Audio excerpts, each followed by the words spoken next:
Good morning, dreamers. I was thinking today as I was meditating and just as I'm waking up, some things kind of hit me along the road. I realize it's only 7:30, but they were small things.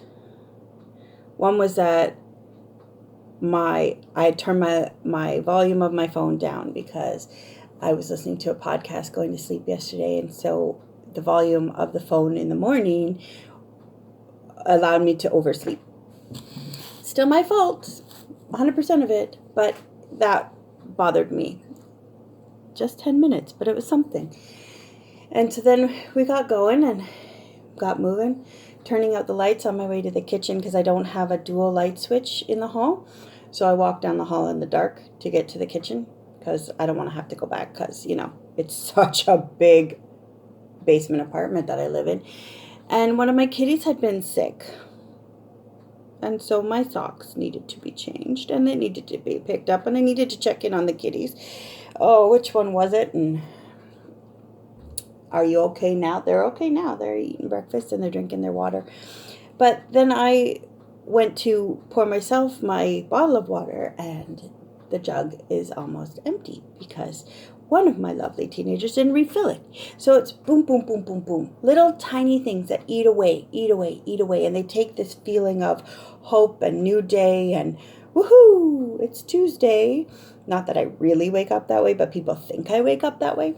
And they take that and they just kind of disintegrate it. And things like that can happen so quickly in a day. They can change your day like instantly. And you don't feel like loving and you don't feel like being gracious and you don't feel like it.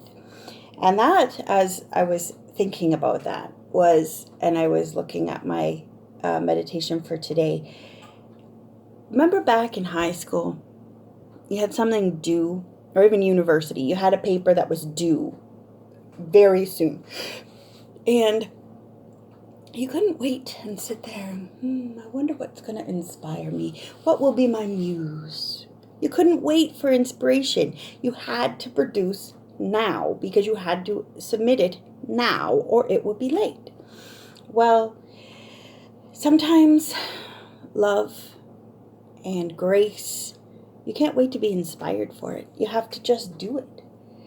And in the doing, I don't know if you ever, like one of the writing block habits they teach you is stream of consciousness typing. Just type whatever's in your head, even if it's, I can't stand this stupid essay and I hate this keyboard because it sticks. And all of a sudden an essay will start to form in you because you're actually in the process of writing, even if it's about what you think is nothing. And that's my challenge today. Some days you don't feel like it. Some days you're depressed and the clouds are so gray and you can hardly move, let alone get out of bed. Some days you're angry because someone's hurt you and someone's offended you and this is not acceptable. And some days you're just blah. Goodness gracious, it's February, for crying out loud. But all I'm saying is some days the feelings, the inspiration to love and be gracious and be happy isn't there. And that's when you need to stream of consciousness love anyway. So get out your life, shake it off, and start loving and be gracious, regardless of if you feel inspired to be or not. And so the kid who left the water bottle empty, love on him. The person who cut you off in traffic, pray for him. What if he's on his way to the hospital because there's some sort of emergency that you don't know about? The only thing anger is going to do is hurt you and maybe cause an accident.